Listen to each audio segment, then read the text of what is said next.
अस्सलाम वालेकुम। अस्सलाम, नमस्ते, सत श्री अकाल। उम्मीद करता हूँ फिट होंगे, बेहतरीन होंगे, अपनी लाइफ अच्छे से एंजॉय करोगे। हम तीनों की तरह देवों के देव महादेव एपिसोड है जी 310 और सेकंड पार्ट है। लाइक शेयर सब्सक्राइब कर दें। स्ट्रेट चलते हैं वीडियो की तरफ। इनका नाम है राणा मोहम्मद अली, मोहम्मद समीर खोखर, वली शक्लानी पाल्स हो गया। Let's start. मैंने अपने परिवार को इतना दुख पहुंचाया है। मेरी ग्लानि का कारण तो यही है। किंतु ग्लानि के मुख्य स्रोत से तुम अभी भी अनभिज्ञ हो कार्तिकेय। मैं समझा नहीं। तारकासुर।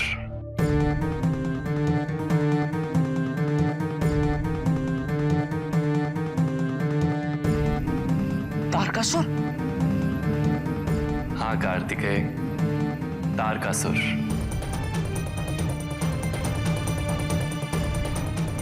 जिसका वध तुमने संसार की भलाई के लिए किया था।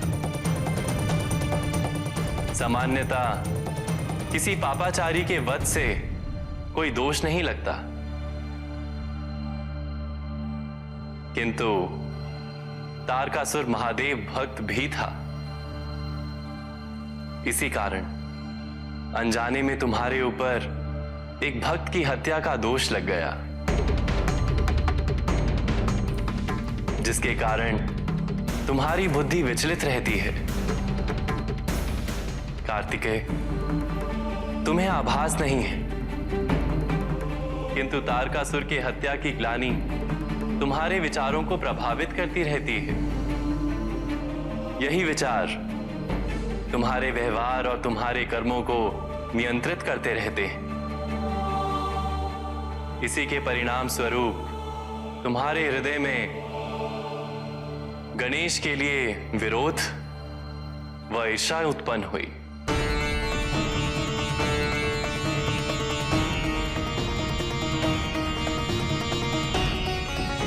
पिताजी के भक्त का वध?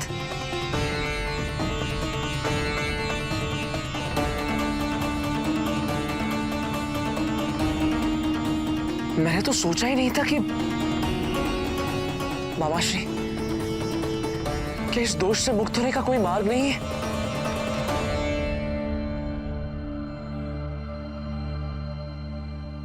अवश्य है। मेरा मार्गदर्शन कीजिए। मैं हर संभव प्रयास करूंगा। मेरे दोष का बोध हो जाने के पश्चात मेरे लिए इस ग्लानि से मुक्त होना अति आवश्यक है। मैं क्या करूं मामाश्री? प्रायश्चित। महादेव की साधना योग मार्ग से भी की जा सकती है, किंतु सर्वसाधारण के लिए जो मुक्ति और योग दोनों चाहते हैं, उन्हें लिंगमय स्वरूप की आराधना करनी चाहिए। अतएव तुम्हें शिवलिंग स्थापित कर महादेव की आराधना करनी चाहिए।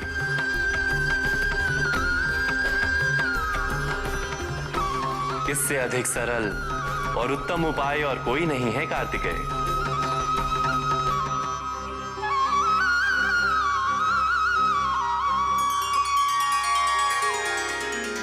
अवश्य करूंगा। न केवल पिताजी के भक्त के वध का प्रायश्चित, अपितु जो पाप मैंने अपने माता पिता, अपने भाई बहन को दुख पहुंचाकर किया है, उसका भी।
आपकी उद्विग्नता का आभास है हमें स्वामी।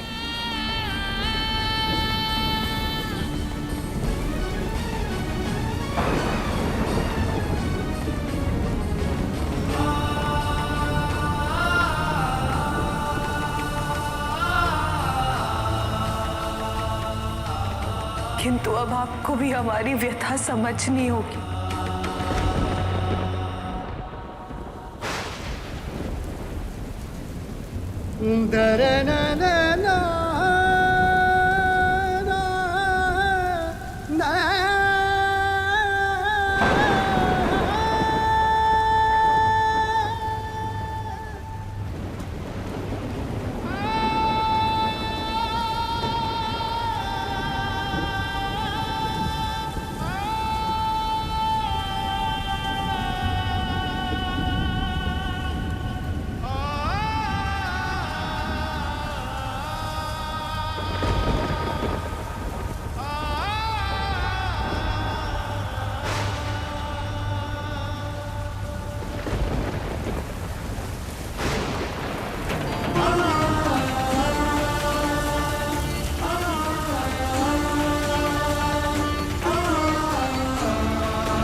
हम जानते हैं स्वामी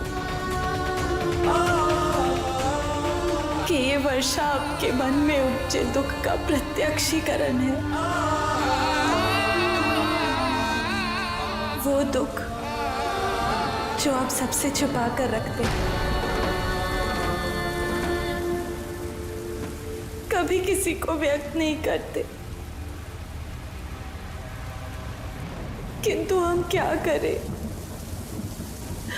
हमें भी तो उतनी पीड़ा होती है।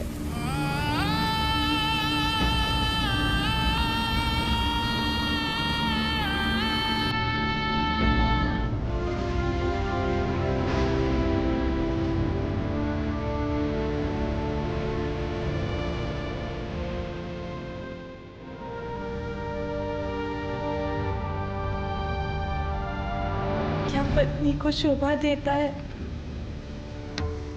अपने स्वामी के साथ ऐसा व्यवहार करना? हम जानते हैं हमारा आचरण क्षमा योग्य नहीं है, किंतु आप हमारी व्यथा भी तो समझिए स्वामी। अपने माता पिता से विदा ली ताकि हम आपके साथ एक नए संसार की रचना कर सके।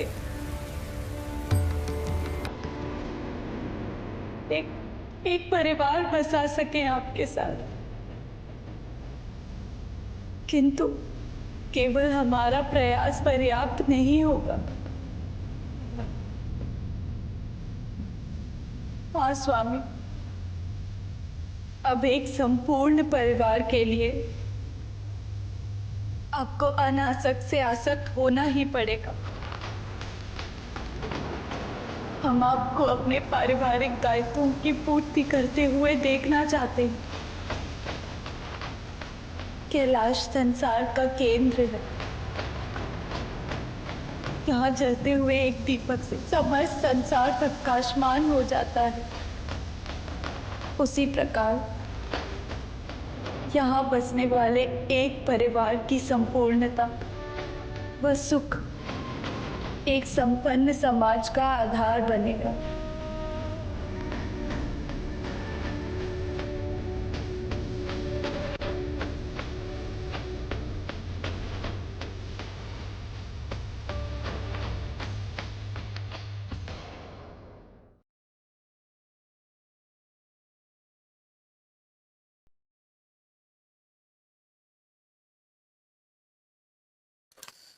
जी गाइस, और विष्णु जी जो हैं वहाँ पे पहुँच चुके हैं कार्तिकेय जी के पास, और वहाँ पे उनको समझा रहे हैं कि जो उन्होंने कहा कि मुझे गिलानी है और मैं उससे बाहर निकलना चाहता हूँ, मैंने जो दुख पहुंचाए हैं अपनी फैमिली को उसका प्रायश्चित करना है। और यही वजह है। उन्होंने पूछा ना कि रीजन क्या है आपके गिलानी होने की, तो उन्होंने कहा मेरी वजह जो है वो यही है। ये तो सबको पता ही है और मुझे भी पता है कि यही वजह है। लेकिन विष्णु जी ने जब कहा कि नहीं, ये असल वजह नहीं है, असल वजह जो है ये सारे कारण की जो है वो ये सारा कुछ होने का जो कारण है वो है तारकासुर का जो वध किया था कार्तिकेय ने, ये उसका है। उन्होंने पूछा वो कैसे? तो फिर उन्होंने बताया कि वो जो है वो भगत थे शिव जी के, तो एक भगत की जो है वो हत्या की है, तो वो उसका दोष जो है वो लगा हुआ है, वो आपकी बुद्धि पे जो है वो छाया हुआ है, और वो उस वजह से आपके अंदर वो सारा कुछ जो है वो पैदा हुआ, जो गिलानियां पैदा हुई, जो मतलब कि ये अपने भाई के लिए हाँ, गलत फहमियाँ और जो है वो। कुछ गलत फहमियां, कुछ गलत इरादे जो है वो पैदा हुए, वो सिर्फ उसी वजह से थे कि वो आपने जो है वो हत्या की है भक्त, एक शिव भक्त की। तो हालांकि वो संसार का भले के लिए ही था, लेकिन वो भगत भी था। तो लेकिन मैं सोच रहा था कि उस वक्त शिव जी भी तो साथ थे, शिव जी ने भी जो है वो साथ होके जो है उसकी हत्या करवाई थी, ज़ाहिर है अपनी हथेली पे रख के जो है वो कार्तिकेय को जो है वो हत्या करवाई थी। तो लेकिन फिर दोष किस तरह मतलब आया वो? तो बहरहाल विष्णु जी कह रहे हैं, तो फिर वो जो है भगत का जो दोष है वो उनकी जो है वो बुद्धि को खा रहा है और बुद्धि को भ्रष्ट कर रहा है, और उसमें जो है वो ऐसी-ऐसी बातें जो हैं वो भर रहा है। तो उस दोष को जो है वो मुक्ति कैसे होगी? फिर उन्होंने उसको क्वेश्चन कर लिया। तो उन्होंने जो है वो उसका हल भी यही बताया कि आप जो है वो शिवलिंग जो है शिवलिंग की स्थापना करके उनकी आराधना करें। शिव जी की आराधना करें शिवलिंग के थ्रू। तो फिर जो है उन्होंने कहा कि बिल्कुल, वो तो मैं कर लूँगा और मैं करूँगा, और ये सारी जितनी भी गिलानियाँ वो दोष भी दूर करूँगा, उसके लिए प्रायश्चित करूँगा, और जो मैंने अपने भाई के लिए, अपनी फैमिली के लिए जो पाप किए हैं, उनके प्रायश्चित के लिए भी जो है मैं सारा कुछ करूँगा। तो वो तो राज़ी हो गए हैं, अब वो मेरे ख़्याल में जो है वो आराधना करेंगे, पूजा करेंगे शिवलिंग की, तो उसके बाद उनका वो दोष खत्म हो जाएगा और उनके दिमाग से वो जो पैदा हुई हैं चीज़ें वो भी बिल्कुल खत्म हो जाएँगी, और उनके जो जितने पाप होंगे वो भी धुल जाएँगे सारे फिर। तो वो आराधना करेंगे अब शिवलिंग की, तो उससे सारा जो है उनको एक हल मिल चुका है अब। अब वो उस तरीके से चलेंगे और जल्दी जो है वो सारा कुछ खत्म हो जाएगा। लेकिन दूसरी साइड पे जो है वो शिव जी बहुत उदास भी हैं और अंदर से जो है वो बहुत दुखी भी हैं, क्योंकि प्यार उनको भी सबसे है, अपने बच्चों से भी है, पत्नी से भी है, क्लास से भी है, तो उनको दुख तो हो रहा है, उनको तकलीफ हो रही है, लेकिन वो किसी को नहीं बताते, वो अंदर ही रखते हैं अपने, और वो उसी दुख की वजह से जो है वो बारिश भी होना शुरू हो गई, वो जो है बिजली कड़क रही थी, वो भी सारा कुछ उसी दुख की वजह से जो है वो शुरू हुआ। और माता पार्वती इस चीज़ को समझ गई हैं, लेकिन वो कह रही हैं कि हमें पता है कि आपको दुःख है और ये आपके दुःख की वज़ह से ये जो है वर्षा हो रही है। लेकिन क्या करें, क्योंकि आपने जो है वो फैमिली को समझना पड़ेगा कि फैमिली क्या है, उसकी ज़िम्मेदारियाँ क्या हैं, उनको लेना पड़ेगा अपने कंधों पे, उनको समझना पड़ेगा, उनके लिए कुछ करना पड़ेगा। और ये सारी चीज़ें जो हैं वो चाहती हैं कि ये सारा कुछ जो है वो ख़त्म हो, और लेकिन आप जो है वो ये ज़िम्मेदारियाँ न उठाएँ फिर परिवार की, और पारिवारिक जो ज़िम्मेदारियाँ हैं वो अपने कंधों पे लें। और वो माता पार्वती जो हैं वो यही चाहती हैं, और वो दुःख जो है इसलिए जाग नहीं लेके आना चाहती उनको। वो चाहती हैं कि ये चीज़ें उनको एहसास हो, उनको जो है वो इस ज़िम्मेदारी का एहसास हो, और फिर जो है वो अपने फैमिली को जो है वो एक करके रखेंगे और फैमिली में जो टाइम देंगे, फैमिली के साथ जो है वो एक अच्छा होगा। फिर पता चलेगा उनको कि ये फैमिली को किस तरह सँभाला जाता है और एक फैमिली वाले बंदे को किस तरह रहना चाहिए। ये मतलब कि संसार के लिए भी एक सीख है, इसमें ज़ाहिर है कि फैमिली पे तवज्जो देनी चाहिए और फैमिली के साथ रहना चाहिए।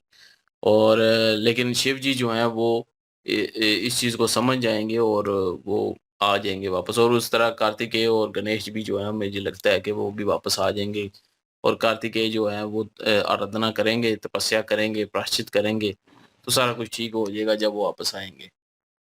बिल्कुल जी, वो माता पार्वती जी जो हैं कैलाश पर्वत पर बैठी हुई हैं और वो अपने मन ही मन में वो ख़्याल सोच रही थी जो शिव जी सोच रहे थे। और शिव जी इतने दुखी हैं कि उनके दुःख के कारण, क्योंकि वो किसी को अपना दुःख बताते नहीं हैं, कि वर्षा जो है वो बड़े ज़ोर से हो रही थी। और इन सारी स्थिति को माता पार्वती जी जो हैं वो समझ रही थी और वो कह रही थी कि ये वही दुःख है, जो आप किसी को बताते नहीं हैं, अपने मन में छुपा के रखते हैं। इसकी वजह से ये एक वर्षा जो है ये आपके दुःख का पैगाम है कि आप कितने दुःख में हैं। लेकिन जो भी है, जैसा भी है, मैंने जो भी किया परिवार को इकट्ठा रखने के लिए किया है और अब आपको भी मेरी तरह से प्रयास करना होगा परिवार को एक रखने के लिए। आपको वैरागी जो है उस रूप से बाहर आना होगा और एक जो पारिवारिक संबंध हैं, जो रिश्तेदारी है पारिवारिक, उन चीज़ों को समझना होगा, ताकि ये जो कैलाश पर्वत पर हमारा जो परिवार है, ये जितना भी संसार है, उन सब के लिए है। तो यहाँ पे अगर एक दिया भी जलता है, तो वो पूरे संसार को जो है, वो रोशनी देता है। तो यहाँ के अगर परिवार जो हैं, वो एकता होगी, वो इकट्ठे होंगे, तो आगे जो संसार का परिवार है, उसको सीख मिलेगी कि एक पारिवारिक जो ज़िम्मेदारियाँ हैं, वो क्या होती हैं। तो जो चीज़ें आप नहीं कर पा रहे थे, अब आपको वो करनी ही होंगी। बिल्कुल जी। और अभी देखते हैं कि सिचुएशन जो है वो कंट्रोल होती है। उधर कार्तिक के जो हैं उनको वो मोटिव जो है वो नहीं मिल रहा था और वो उनको फाइनली जो है विष्णु जी की तरफ से क्लियर आउट कर दिया गया कि क्या सिचुएशन है, क्यों तुम्हारा मन भटक रहा है और गुस्सा तुम्हें आ रहा है और इन चीज़ों से भटके हुए हो। और बहरहाल वो भी चीज़ जो है वो रिज़ॉल्व हो जाएगी। और इधर जो शिव जी और माता पार्वती जी के दरमियान है, वो सिचुएशन थोड़ी कॉम्प्लिकेटेड लग रही है, क्योंकि गेम जो है उन्हें मिस भी कर रही थी। उनको लग रहा था गलती हो गई और मुझसे दूर हो गए और मैंने गलत किया, लेकिन अगेन पाँव आगे करते हुए जहाँ से उठ रही थी और पाँव जो है पीछे कर लिया। वो जो सीन था वो इसीलिए था कि फिर उनके ज़हन में आया कि मैंने जो कुछ किया ये ठीक था। वो अभी भी अपने आप को ठीक समझ रही हैं और कह रही हैं, जो अल्फ़ाज़ उनके मुँह से निकले हैं कि अब आपको ये कर्तव्य जो है वो निभाना पड़ेगा, पारिवारिक जो है, आपका परिवार है अब और उस पे ध्यान देना पड़ेगा। और वो जो आप संसार के लिए करते हैं, वो थोड़ा बहुत आपको कम करना पड़ेगा। तो अगेन वो अपनी उसी चीज़ के ऊपर है, उसी बात के ऊपर है। तो शिव जी जो हैं वो जो है बारिश हो रही है उसमें भीग रहे हैं, बैठे हुए हैं। लेकिन ये है कि वो सुन रहे हैं सारी बातें। तो उन्होंने कह लें कि दिल की जितनी भी बातें थी वो सारी बता दी हैं यहाँ पे, उनको एक-एक बात सुना दी है कि मैं ये चाहती हूँ। अब देखते हैं नेक्स्ट पार्ट में क्या सिचुएशन होती है। लाइक, शेयर, सब्सक्राइब कर दीजिएगा। इंशाल्लाह मिलते हैं नेक्स्ट वीडियो में। अपना ख्याल रखिएगा, दुआ में याद रखिएगा। तब तक के लिए अल्लाह अल्लाह हाफ़िज़। हाफ़िज़, पीस। पीस।